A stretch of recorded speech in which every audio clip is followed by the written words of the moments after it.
What a beautiful place. We had a great time here and with a lot of great staff, and I want to thank you very much. This has been an incredible trip and a great strides have been made.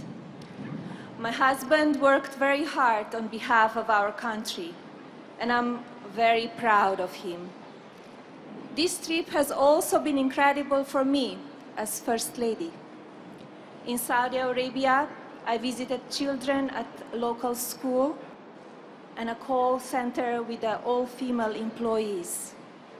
In Israel, I spent time with some children at Hadash Medical Center along with Mrs. Netanyahu. In Rome, I was honored and blessed to be granted an audience with His Holiness Pope Francis, followed by a very special visit to Bambino Gesù Children's Hospital. Just hours after leaving, a young boy I spent time with found out he had received a new heart donor. Receiving that news is a moment I will never forget, and I wish him a speedy recovery. In Brussels, I met with Queen Matilda and participated in a forum on preventing the online exploitation of children, then paid a visit to the patients at Queen Fabiola's Children's Hospital. This trip for me has been very special, and I will never forget the women and children I met. As one of the kids at the hospital that I visit, in the picture he drew for me, we are all the same. I also want to take a moment to thank you all for the sacrifices you make on behalf of our country. It is because of your selfless commitment that we enjoy the freedoms we have today.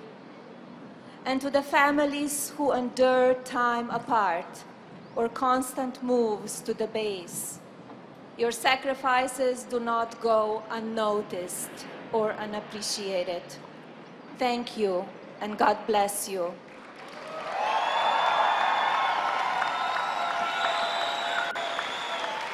And now, it is my great honor to introduce my husband, the President of the United States, Donald J. Trump.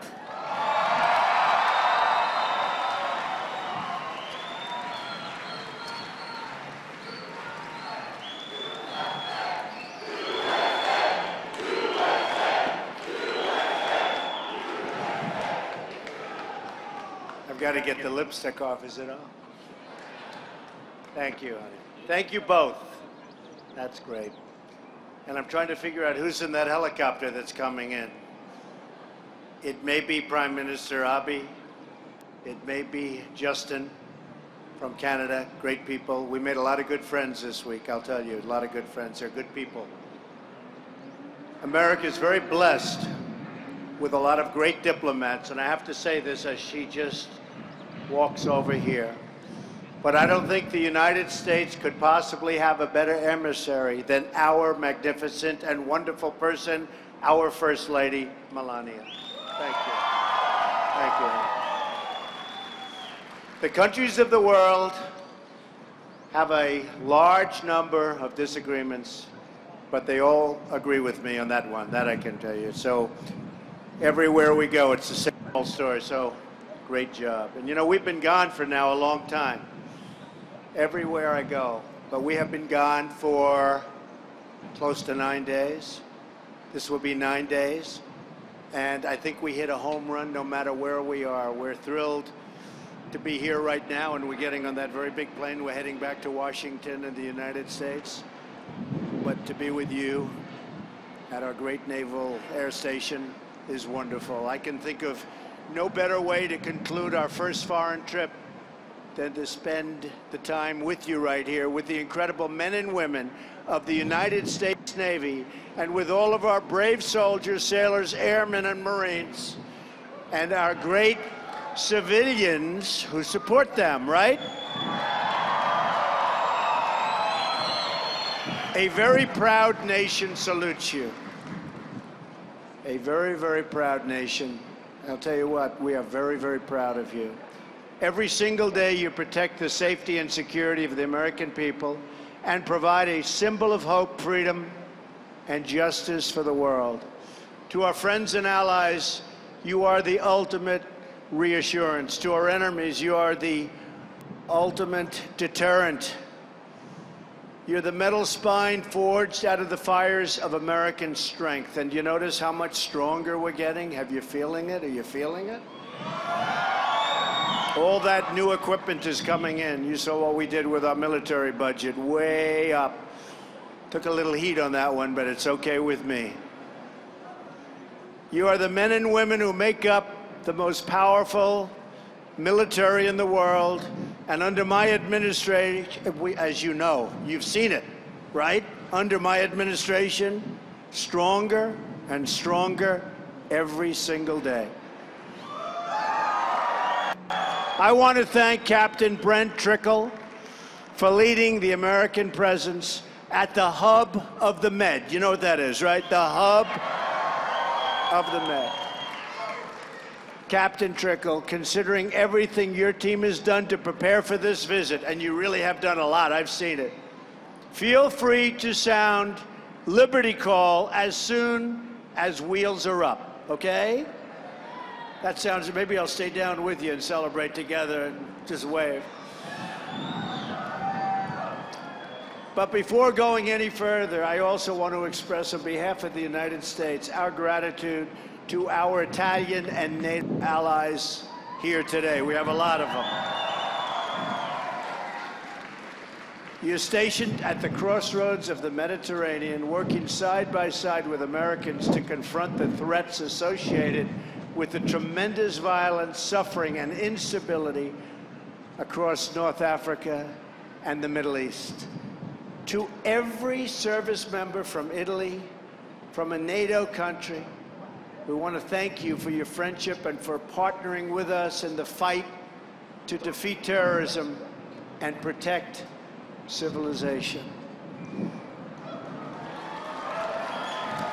Better believe it.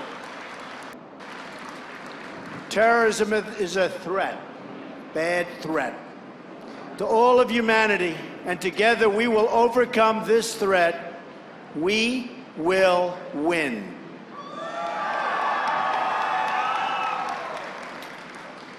But none of what we achieve would be possible without our wonderful military spouses and families. Each of you makes these great sacrifices for our country as well. Let's hear it for the military spouses, please.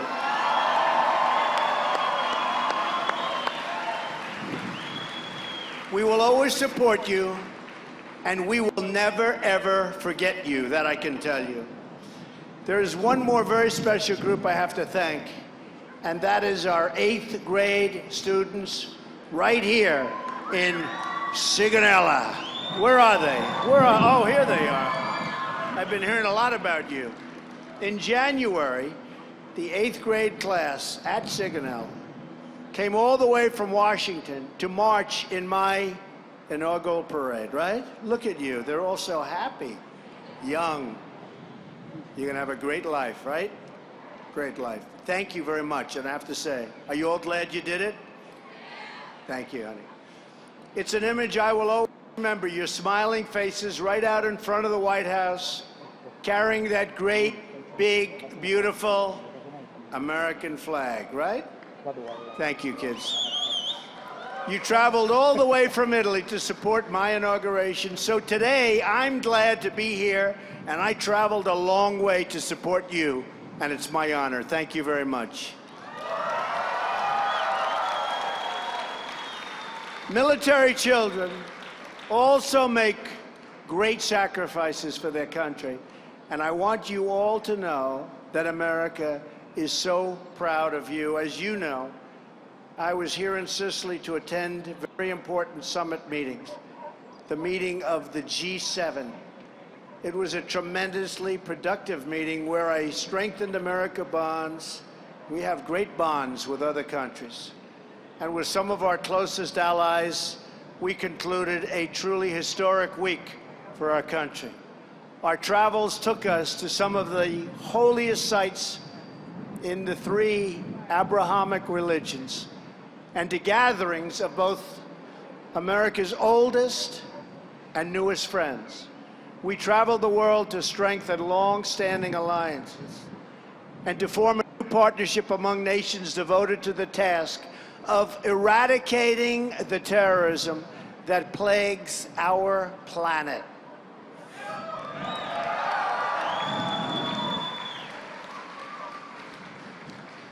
And we've got the people that can do it, believe me. And I am now more hopeful than ever in the possibility that nations of many faiths and from many religions and from many regions all over, can join together in a common cause. The barbaric attack in Manchester and the massacre of innocent young lives underscores the depth of the evil we face and the urgent need for us to join forces to absolutely and totally defeat it.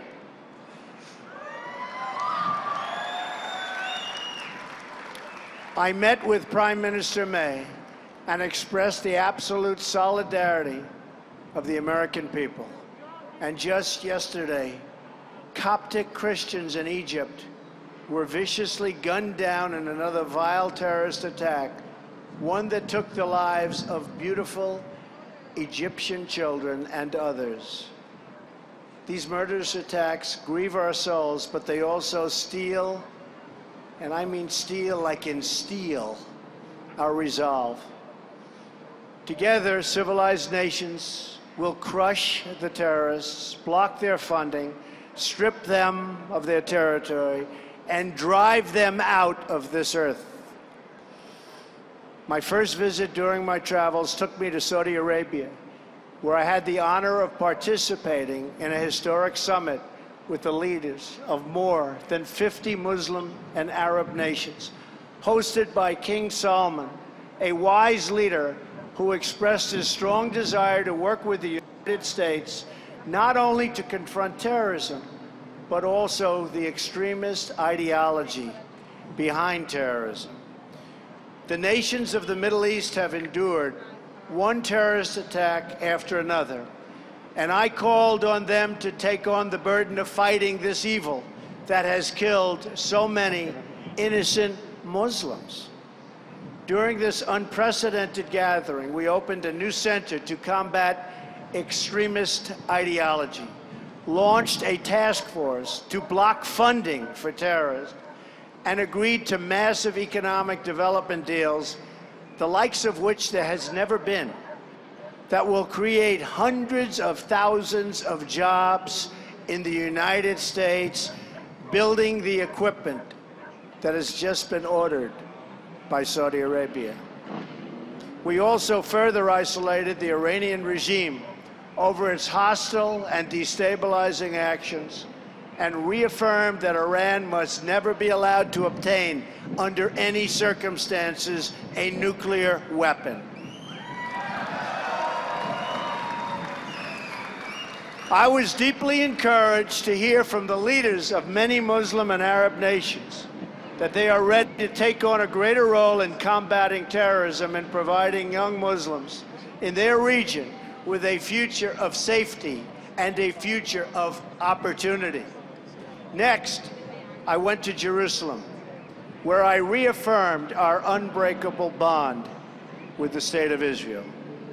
There, we continued our discussion about fighting terrorism and crushing the organizations and ideologies that drive it. I went to the Western Wall, a monument to the perseverance of the Jewish people. I also prayed at the Church of the Holy Sepulchre and walked those sacred halls I was awed by the majesty and beauty of the Holy Land and the faith and reverence of the devoted people who live there. All children from all faiths deserve a future of hope and peace, a future that does honor to God.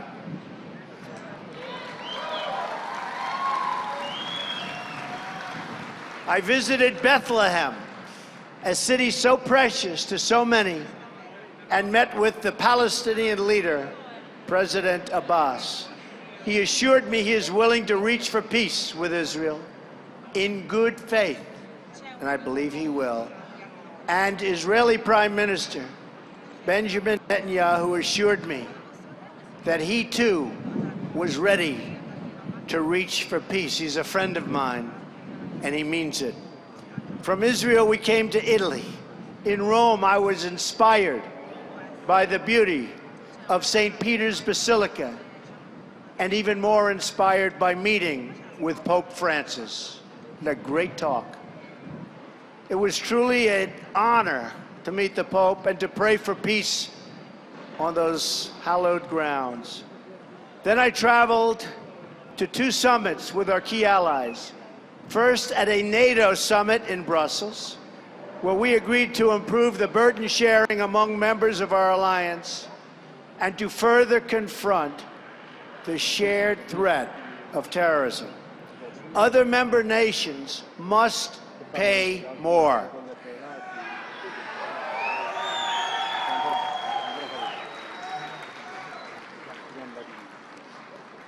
The U.S. is currently paying much more than any other nation, and that is not fair to the United States or the United States taxpayer. So we're working on it, and I will tell you a big difference over the last year. Money is actually starting to pour into NATO from countries that would not have been doing what they're doing now had I not been elected. I can tell you that. Money is starting to pour in. It's only fair to the United States. We want to be treated fairly. And we're behind NATO all the way, but we want to be treated fairly.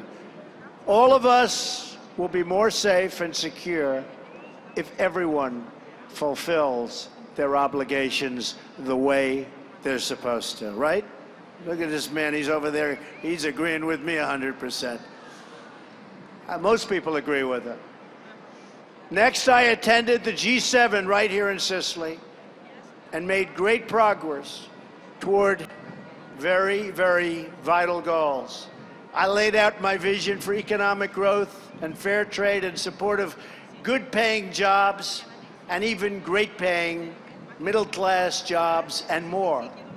And I called for much greater security and cooperation on matters of both terrorism, immigration, migration, to protect our citizens.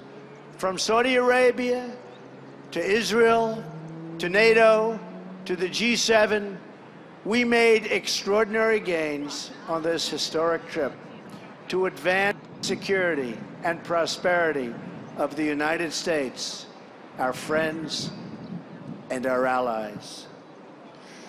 And we paved the way for a new era of cooperation among the nations of the world to defeat the common enemy of terrorism and provide our children with a much more hopeful future.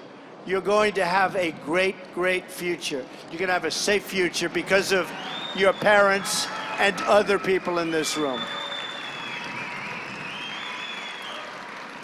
That is why I knew I had to conclude my trip right here in Sigonella with the dedicated service members who make the future so bright, so proud, because I am so proud of the future you're going to have. Are you all proud of the future you're going to have? You better believe it, right?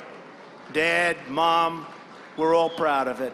We're all proud of it. We're proud of our country. The men and women of the United States military have been the greatest force for peace and justice in the history of the world. I want you to know that you have a commander-in-chief who will never, ever forget, never, ever You will always be remembered, number one. Just remember that, always.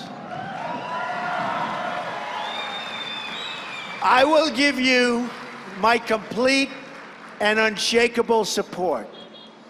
We have already made a historic investment in defense spending. You've been reading about it.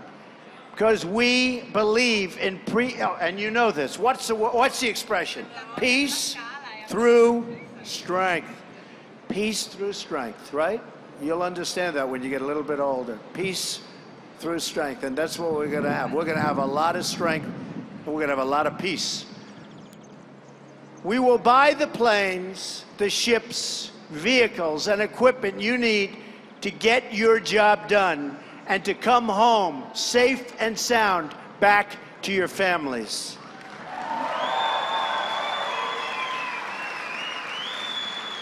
I also know that the single greatest strength of our armed forces is you, all of you. The dedicated, really tough, and really disciplined servicemen and women who bravely fight in our name. You not only know the pain of sacrifice, but you also know the tremendous rewards of military service, of being part of something much larger than even yourselves. You know what it means to be part of a military team in which men and women are bound together in a sacred covenant of trust, to serve together, to sacrifice together, and to fight together. And by the way, and to win together, because you're going to win. You're going to do a lot of winning. You're going to do a lot of winning. And my pledge to you is that we will always protect those who protect us. You are protecting us. And we will always remember that, and we will always, always protect you.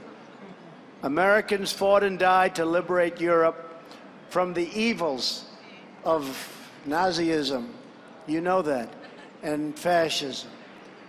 American military power helped to free the world from the oppression of communism.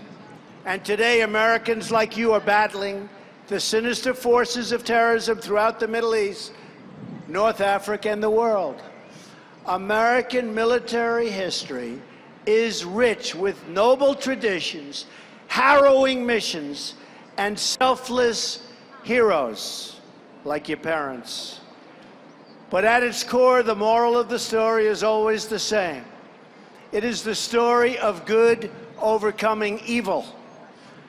You have poured out your hearts, your souls, and even your blood for this nation, and we will pour out our gratitude to you in return. We will show our gratitude, especially this Monday, on Memorial Day, when we pause to thank God for the heroes who have laid down their lives for our freedom. Right? Among those heroes was a young Navy sailor from Omaha. His name was John Joseph Parle. Parle enlisted in the Navy after the attack on Pearl Harbor, completed midshipman training at Notre Dame, and soon ended up, not far from here, in the waters of the Mediterranean. On the night of July 9th, 1943, Parle was among the tens of thousands of Allied forces preparing for a surprise landing the next morning on the shores of Sicily, right here, about 70 miles away, to be exact. It was to be a major Allied offensive on European soil, and it was important.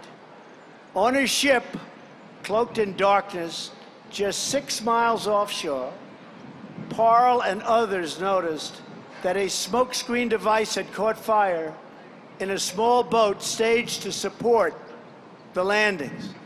The boat was filled with explosives. He knew that if he didn't stop the fire, an explosion would light up the night sky, alert the enemy, all of his fellow comrades would be killed, and the invasion would be a failure. So Paul rushed to the source of smoke, hardly able to breathe, breathing the smoke in, and without a thought for his own safety, picked up the burning device with his bare hands, ran to the side of the boat, and hurled it into the sea as far as he could throw.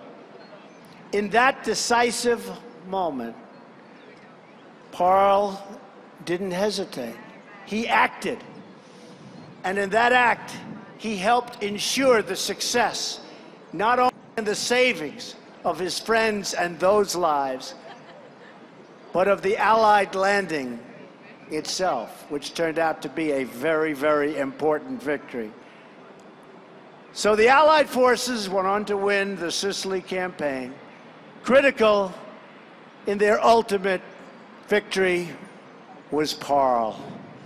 But before that final victory, the young, brave, beautiful sailor who helped make it possible died from the smoke that had damaged his lungs so badly. Ensign Paul had just turned 23. Yesterday would have been his 97th birthday. For his brave actions, Ensign Paul was awarded the Medal of Honor.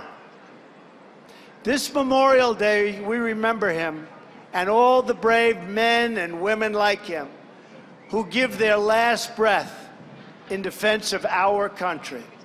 We honor their memory and their sacrifice. And we also hope to honor them with our deeds to prove worthy of their sacrifice. Because there is no peace without those willing to bear the scars and wounds of war. There is no strength without those brave enough to protect the weak and the people that need protection. And there is no prosperity at home without those willing to shoulder our burdens overseas. That glorious American flag represents the blood of patriots spilled in defense of freedom. It represents the courage that burns in American hearts. It represents the unity that binds us all together as one. And it represents the freedoms bestowed on us by Almighty God. You are the warriors of freedom. You are the protectors of that great American flag. You are the patriots who keep the fires of liberty burning. And you are the ones who protect the God-given freedoms that are the birthright of every single American child. I am proud to be with you today as your Commander-in-Chief. I am honored to have had this time to spend with you. I am excited for the great adventures and achievements that all of us will accomplish together. May God bless you. May God bless our service members. May God bless the United States of America. Thank you very much, everybody. Thank you. Thank you. Thank you very much.